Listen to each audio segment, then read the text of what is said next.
Hello student, मैं रंजीत चौधरी आप लोगों के बीच में लेकर आया हूं आज क्लास 10th का साइंस, जिसमें हम देखेंगे आज ये पहला चैप्टर है। और पहले चैप्टर में केमिस्ट्री आता है, रसायन विज्ञान आता है। तो उसमें जो पहला पॉइंट है, और एक बात बता दें, ये बहुत बेहतरीन नोट्स है, आप लोग नोट्स भी बनाइएगा साथ साथ में। तो आइए देखते हैं यहाँ पर रासायनिक अभिक्रिया। रासायनिक अभिक्रिया होता क्या है उसके बारे में हम आप लोगों को बताएंगे। तो रासायनिक अभिक्रिया होता है जब एक या एक से अधिक पदार्थों के परमाणु पुनर्व्यवस्थित होकर एक या एक से अधिक नए पदार्थ का निर्माण करते हैं।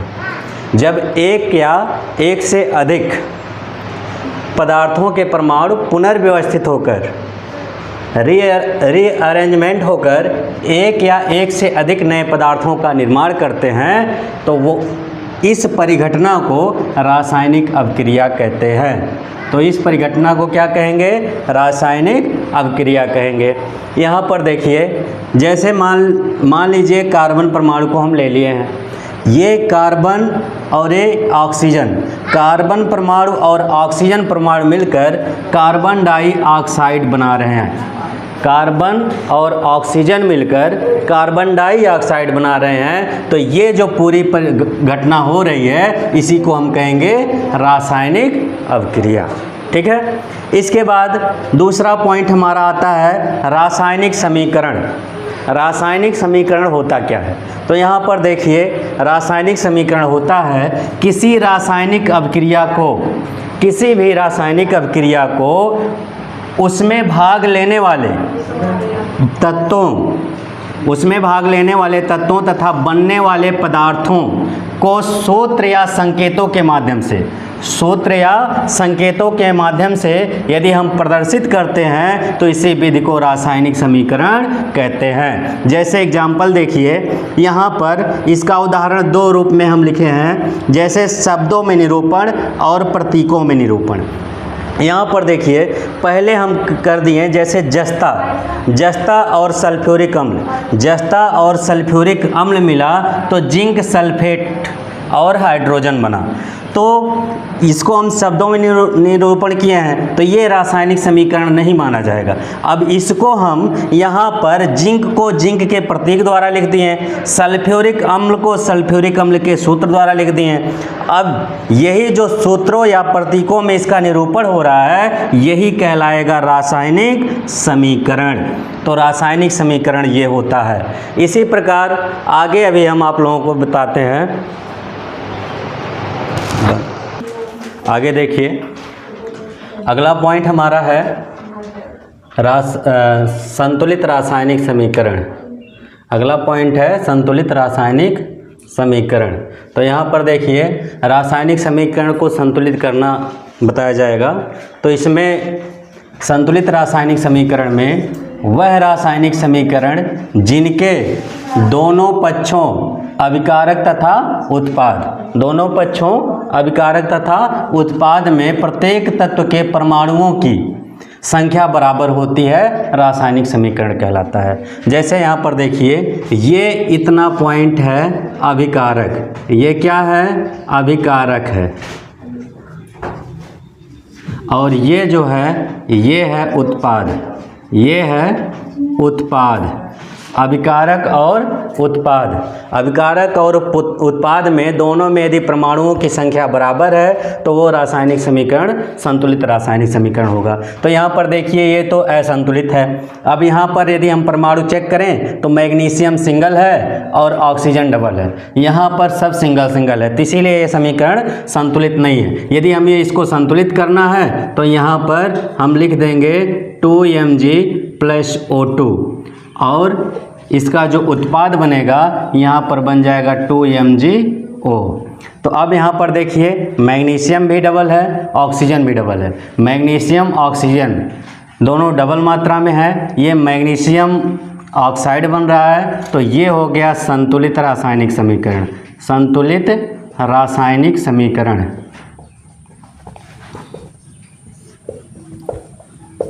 संतुलित रासायनिक समीकरण।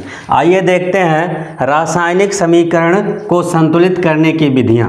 रासायनिक समीकरण को किस प्रकार से संतुलित किया जाता है। तो यहाँ पर संतुलित करने की विधियाँ इस प्रकार से हैं। असंतुलित समीकरण को संतुलित करने का प्रथम प्रक्रम रासायनिक समीकरणों को संतुलित करना कहलाता है। ठीक है, समीकरण को संतुलित करने का जो प्रक्रम होता है वही संतुलित रासायनिक समीकरण कहलाता है। संतुलित रासायनिक समीकरण संतुलित करना कहलाता है। इस प्रकार से यहाँ पर देखिए एक समीकरण है जो जिंक और सल्फ्यूरिक अम्ल है, जिंक और सल्फ्यूरिक अम्ल, और यहाँ पर उत्पाद जो बन रहा है वो बन रहा है जिंक सल्फेट और हाइड्रोजन गैस बन रहा है। तो इसको हमें देखना है कि ये संतुलित है कि नहीं है। तो इसको हम कैसे देखेंगे, यहाँ पर Zn बराबर कितना है, Zn बराबर 1, अभिकारक को अभी हम देखेंगे, और हाइड्रोजन बराबर कितना है, हाइड्रोजन 2 है, और यहाँ पर सल्फर कितना है, तो सल्फर 1 है, ऑक्सीजन कितना है, तो ऑक्सीजन बराबर 4 है। इसी प्रकार हम उत्पाद को देखेंगे। उत्पाद में जिंक कितना है, 1 है, और सल्फर कितना है, 1 है, ऑक्सीजन कितना है, ये 4 है, और हाइड्रोजन कितना है, तो ये 2 है। तो इस प्रकार से हम देख रहे हैं इनमें दोनों में मात्रा दोनों का बराबर है, इसीलिए ये समीकरण है संतुलित समीकरण। संतुलित समीकरण, तो ये समीकरण है संतुलित। तो इस प्रकार से हम रासायनिक समीकरण को संतुलित करेंगे। आगे देखिए और भी रासायनिक समीकरण को कैसे संतुलित किया जाता है। आगे देखिए, इस समीकरण को हम चेक करेंगे कि संतुलित है कि नहीं है।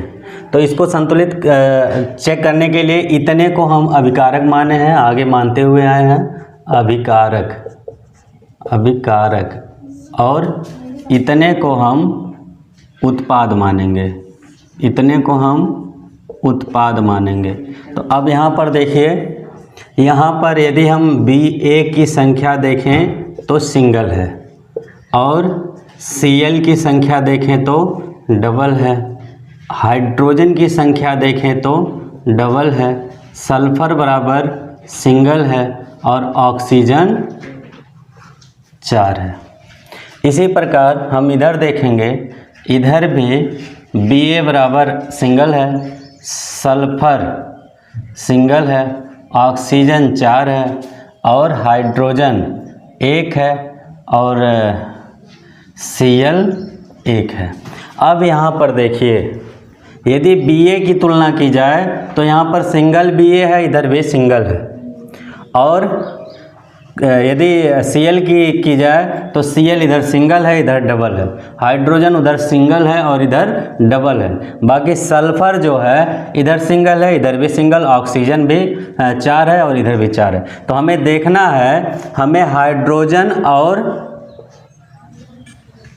Cl ये दोनों हमें संतुलित देखना है, संतुलित करना है। तो इसको संतुलित करने के लिए हम क्या करेंगे, इधर तो डबल डबल में है, इधर सिंगल मात्रा में है, इधर इतना सिंगल है, तो इधर हमें देखना है कहाँ दोनों एक साथ में दिखाई दे रहे हैं, तो यहाँ पर दिखाई दे रहे हैं। तो इसको हम डबल करने के लिए क्या करेंगे, संतुलित करने के लिए BaCl2 प्लस H2SO4, उसके बाद यहाँ पर BaSO4, इतना तो संतुलित है। इसके बाद यहाँ पर है HCl जो इधर डबल मात्रा में है, इधर सिंगल है, तो हमें यहाँ पर 2 बढ़ाना पड़ेगा।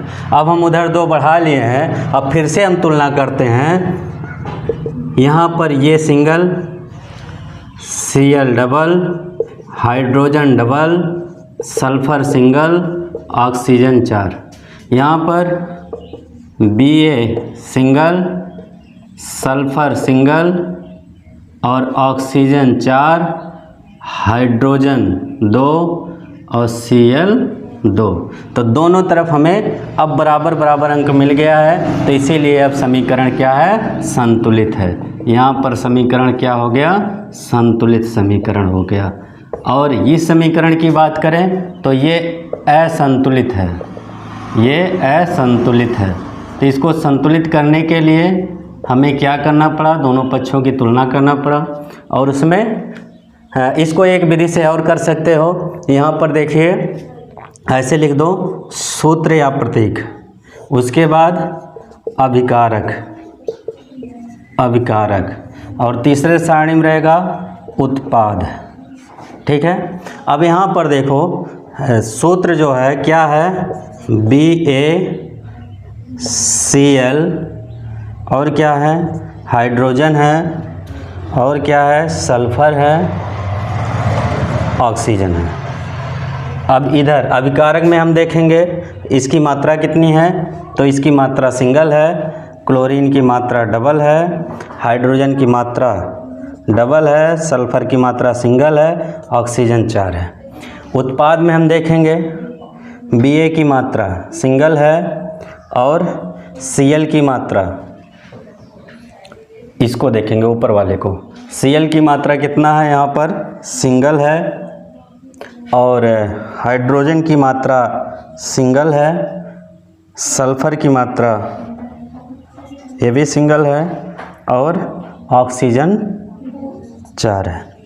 अब देखो इस प्रकार से हमें ये तो लाइन संतुलित दिख रहा है, ये संतुलित है, ये असंतुलित है, ये भी असंतुलित है, बाकी ये संतुलित है।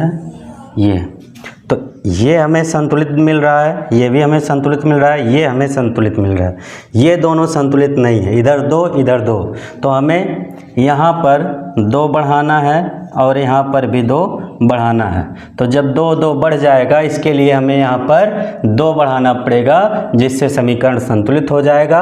और इस समीकरण के माध्यम से इसको देखा जाए तो ये संतुलित है, यहाँ पर 2 बढ़ा दिया गया है तो ये संतुलित हो जा रहा है।